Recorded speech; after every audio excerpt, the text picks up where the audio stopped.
പിതാവിന്റെയും പുത്രന്റെയും പരിശുദ്ധാത്മാവിന്റെയും നാമത്തിൽ ആമേൻ. യേശുവിനാൽ സ്നേഹിക്കപ്പെട്ട എൻ്റെ പ്രിയ മക്കളെ, ഈ ദിവസങ്ങളിലൊക്കെ ചെറിയ ഉപദേശങ്ങൾ ഞാൻ നിങ്ങൾക്ക് തരികയാണ്. അടുത്ത ഇടയിൽ ദൈവഭക്തനും ദൈവസ്നേഹത്തിൽ ആഴപ്പെട്ടവനുമായ ഒരു ആഫ്രിക്കൻ കർദിനാള് നേരിട്ട് എനിക്ക് പരിചയമുണ്ട്.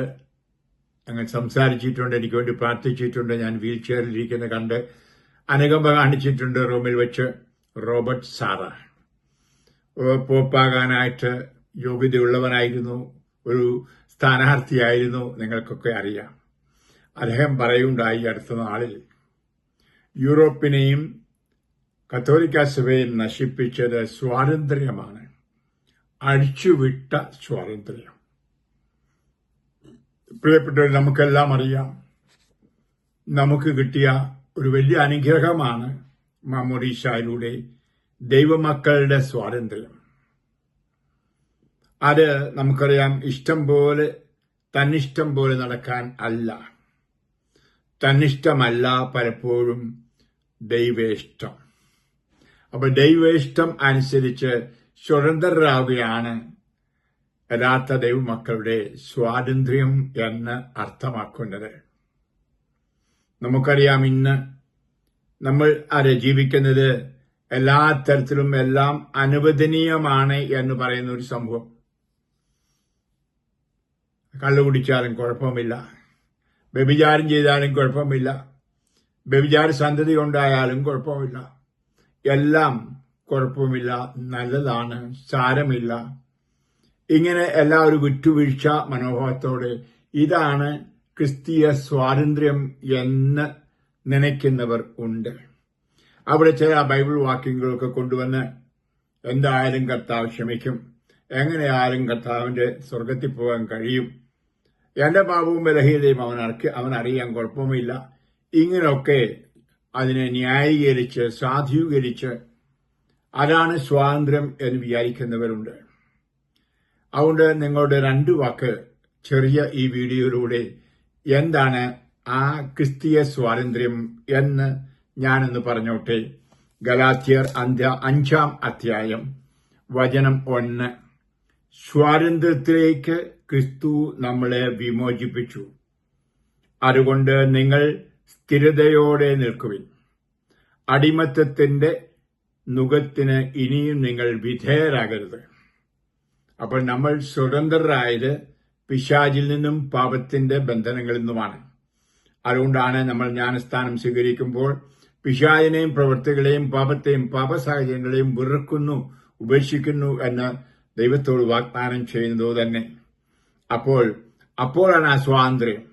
നമ്മളെ അടിമത്തത്തിലാക്കിയത് പിശാചാണ്. എങ്ങനെയാണ് ആ നുകം വെച്ചത്? പാപത്തിന്റെ നുകം വെച്ചുകൊണ്ട്. അപ്പൊ പാപത്തിന്റെ നുകത്തിലേക്ക് പോകാതെ പാപരഹിതമായി ജീവിക്കുമ്പോഴാണ് യഥാർത്ഥ ആത്മാവിലുള്ള ക്രിസ്തീയ സ്വാതന്ത്ര്യം ഹൃദയത്തിൽ ഉണ്ടാവുന്നത്. Price the Lord. അപ്പോൾ ഇതിലേക്കാണ് നിങ്ങൾ വിളിക്കപ്പെട്ടിരിക്കുന്നത്. ആൻഡ് ഈ സ്വാതന്ത്ര്യം നഷ്ടപ്പെടുന്ന നുകത്തിന്റെ പിന്നാലെ, നുകത്തില് അടിമയാകരുത് എന്നാണ് അവിടുന്ന് പഠിപ്പിച്ചത്.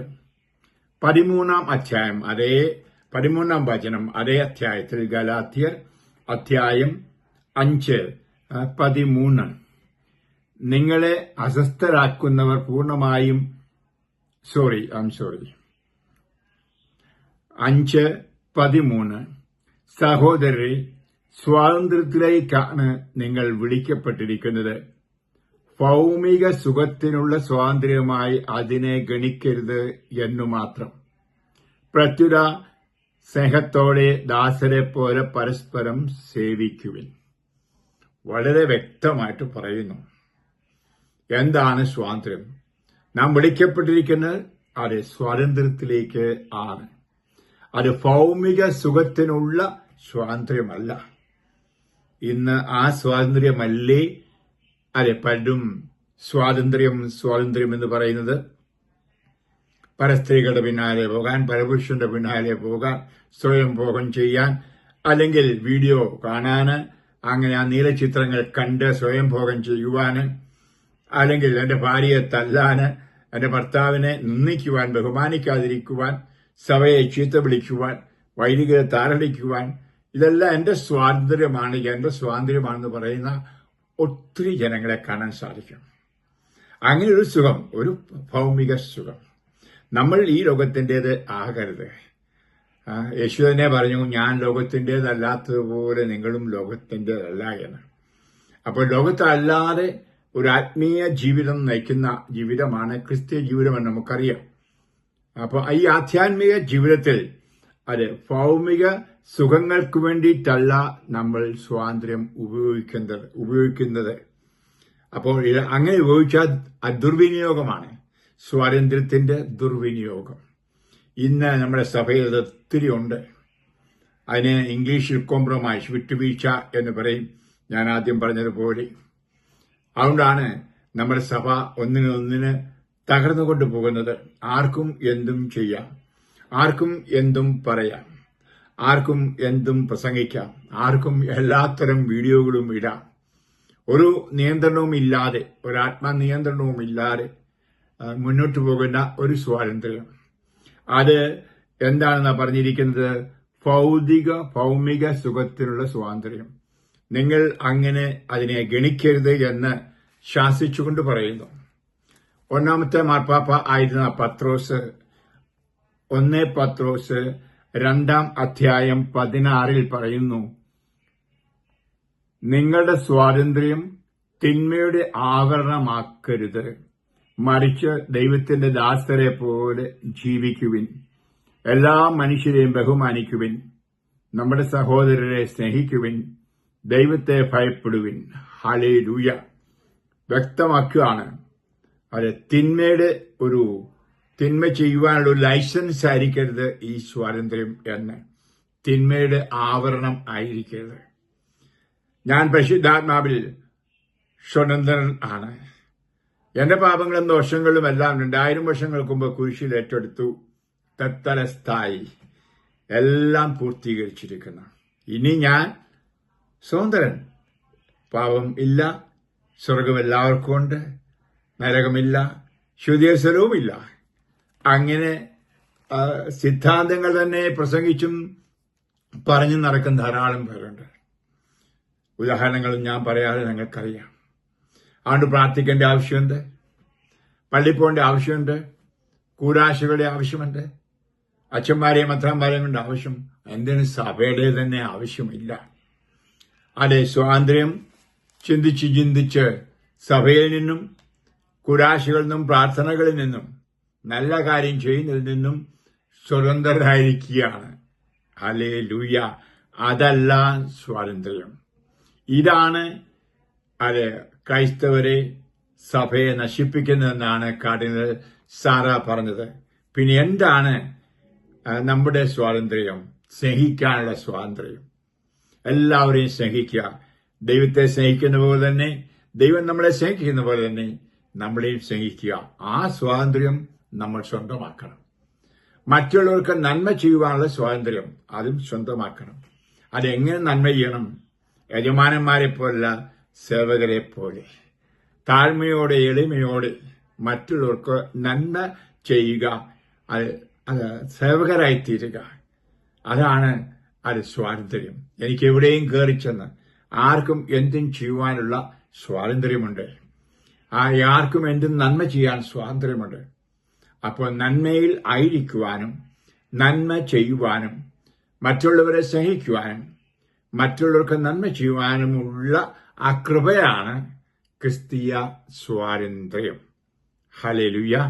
ഈ ചെറിയ വീഡിയോയിൽ ഈ ഉപദേശം ഞാൻ തരുന്നു. മക്കളെ, നിങ്ങൾക്ക് കർത്താവ് ആ വലിയ ദാനമാകുന്ന സ്വാതന്ത്ര്യം ദുർവിനിയോഗിച്ചിട്ട് അത് സ്വാതന്ത്ര്യമാണ് എന്ന് പറയരുത്. എന്റെ സ്വാതന്ത്ര്യമാണ് എന്റെ കുട്ടിയെ കളയുക, അബോർട്ട് ചെയ്യുക. എന്റെ സ്വാതന്ത്ര്യമാണ് എന്റെ അമ്മയെ വീട്ടിൽ ശല്യമായതുകൊണ്ട് വൃദ്ധമന്ദിരത്തിൽ ആക്കുക. അവിടെയാണ് ഒരു ചോദ്യം. ഞാൻ ആദ്യം പറഞ്ഞതുപോലെ അത് എന്റെ ഇഷ്ടമായിരിക്കാം, ദൈവ ഇഷ്ടം അല്ലായിരിക്കും. എന്ന് നമ്മൾ പ്രാർത്ഥിക്കുന്ന കർത്താവ് ഞങ്ങളുടെ ഇഷ്ടം നിറവേറണമെന്ന. അവിടുത്തെ ഇഷ്ടമനുസരിച്ച് ജീവിക്കുക എന്ന് പറഞ്ഞാൽ വിശുദ്ധിയിൽ, നന്മയിൽ ജീവിക്കുക. 1 തെസ്സലോനിയൻസ് അധ്യായം 4:3 വ്യക്തമായി പറയുന്നു, നിങ്ങളുടെ വിശുദ്ധീകരണമാണ് ദൈവം അഭിലഷിക്കുന്നത്. അപ്പോൾ വിശുദ്ധരായി ജീവിക്കുവാനുള്ള സ്വാതന്ത്ര്യം ഇത് ആഴമായി ഉള്ളിലാണ്, പുറമേ അല്ല. അപ്പോൾ പരിശുദ്ധാത്മാവ് നൽകിയിരിക്കുന്ന സ്വാതന്ത്ര്യത്തിന്റെ ദാനം ഹൃദയത്തിൽ സ്വീകരിച്ചുകൊണ്ട് ദൈവത്തോടും മനുഷ്യരോടും അത് ബന്ധനങ്ങൾ കൂടാതെ, അതിർത്തി വരമ്പുകൾ കൂടാതെ സ്നേഹിക്കുക. ഒരു സ്നേഹത്തെ പ്രതി ജീവനെ തന്നെ ആ കർത്താവ് കുരിശിൽ കൊടുത്തതുപോലെ കൊടുക്കേണ്ടി വരും. ഇതാണ് ക്രിസ്തീയ സ്നേഹം. ഞാൻ നിർത്തുന്നു. അതെ, നമ്മൾ സ്വാതന്ത്ര്യത്തിലേക്ക് വിളിക്കപ്പെട്ടിരിക്കുന്നു. നമുക്കറിയാം, ഭാരതത്തിലെ, ഇന്ത്യയിലുള്ള എല്ലാവരും 15-ാം തീയതി സ്വാതന്ത്ര്യദിനം ആഘോഷിക്കുന്നു. എന്നാൽ സ്വതന്ത്രർ ആണോ? അല്ല. അതെ, അന്ന് തന്നെയാണ് നമ്മുടെ മാതാവിന്റെ തിരുനാളും സ്വർഗാരോപണ തിരുനാൾ. അപ്പോൾ അവളും സ്വർഗാരോപണം ചെയ്തത് ഒരു സ്വാതന്ത്ര്യത്തിലേക്കുള്ള യാത്രയായിരുന്നു. ഭൗമിക സുഖങ്ങൾ പിന്നാലെ പോയി ആ സ്വാതന്ത്ര്യം ദുർവിനിയോഗം ചെയ്യാതെ നന്മ നിറഞ്ഞവളായി ജീവിച്ചു. അപ്പോൾ അവൾ സ്വതന്ത്രയായി ആ ശരീരത്തോടുകൂടി സ്വർഗത്തിലേക്ക് പോകുന്നു. അതെ, നമ്മുടെ ശരീരം അശുദ്ധിക്ക് വേണ്ടി നൽകപ്പെട്ടതല്ല, വിശുദ്ധിക്ക് വേണ്ടി നൽകപ്പെട്ടതാണ്. ശരീരത്തിൽ നമ്മൾ ദൈവത്തെ മഹത്വപ്പെടുത്തണം. ഹല്ലേലൂയ. അപ്പോൾ നമ്മൾ അർത്ഥപൂർണമാണ് ഇന്ത്യ മഹാരാജ്യം മാതാവിന്റെ സ്വർഗത്തിലേക്കുള്ള ആ ആരോഹണത്തിന്റെ തിരുനാളോടുകൂടി ആഘോഷിക്കുന്നത്. നമുക്കറിയാം, വിശുദ്ധരെല്ലാം സ്വതന്ത്രരാണ്. ഈ ലോകത്തിലും യഥാർത്ഥ സത്യ ക്രിസ്ത്യാനികളായി ജീവിക്കുന്നവർ വിശുദ്ധരാണ്. ആദ്യകാല നൂറ്റാണ്ടുകളിൽ ക്രിസ്ത്യാനികളെ വിശുദ്ധർ എന്നാണ് വിളിക്കപ്പെട്ടിരുന്നത്. എന്ന് പറഞ്ഞാൽ അത് അശുദ്ധിയിൽ നിന്ന് വേർതിരിക്കപ്പെട്ട് വിശുദ്ധിയിൽ സ്വതന്ത്രമായി വ്യാപരിക്കുന്നവർ. അവരാരാ? വിശുദ്ധരാണ്, മാലാഹമാരാണ്. ഈ ജീവിതമാണ് നമ്മളെ ബലപ്പെടുത്തുന്നത്, നമ്മുടെ കുടുംബത്തെ ബലപ്പെടുത്തുന്നത്, നമ്മുടെ സമൂഹത്തെ ബലപ്പെടുത്തുന്നത്, നമ്മുടെ സഭയെ ബലപ്പെടുത്തുന്നത്. ആ ബലമായിരിക്കട്ടെ ലോകത്തിന് നൽകുന്ന ബലം. അങ്ങനെയാണ് ഈശോ പറഞ്ഞത്, നിങ്ങൾ ലോകത്തിന്റെ പ്രകാശമായിരിക്കട്ടെ എന്ന്. അങ്ങനെ പരിമളം പകർത്തുന്ന വ്യക്തികളാക്കുക. ആ സ്വാതന്ത്ര്യത്തിന്റെ പരിമളം, സ്നേഹത്തിന്റെ, സമാധാനത്തിന്റെ, സന്തോഷത്തിന്റെ, ഹൃദയ നൈർമല്യതയുടെ എല്ലാം ആയിരിക്കട്ടെ. അതിനുവേണ്ട അനുഗ്രഹം കർത്താവ് തരട്ടെ. ഇതാണ് അത് സാക്ഷി ജീവിതം എന്ന് നമ്മൾ കൂടെ പറയുന്നത്. അവിടെ ഫിലിപ്പിയർക്കുള്ള ലേഖനത്തിലെ നിങ്ങൾക്കെല്ലാം അറിയാവുന്നതും ഞാൻ പലപ്പോഴും പറഞ്ഞിട്ടുള്ളതുമായ വചനങ്ങൾ ആവർത്തിച്ചുകൊണ്ട് ഈ ചെറിയ വീഡിയോ ക്ലിപ്പ് ഞാൻ നിർത്താം. ഫിലിപ്പിയർ അധ്യായം 2:15 നിങ്ങൾ നിർദോഷകരും നിഷ്കളങ്കരുമായി തീർന്ന് വഴിപിഴച്ചതും വക്രതയുള്ളതുമായ തലമുറയുടെ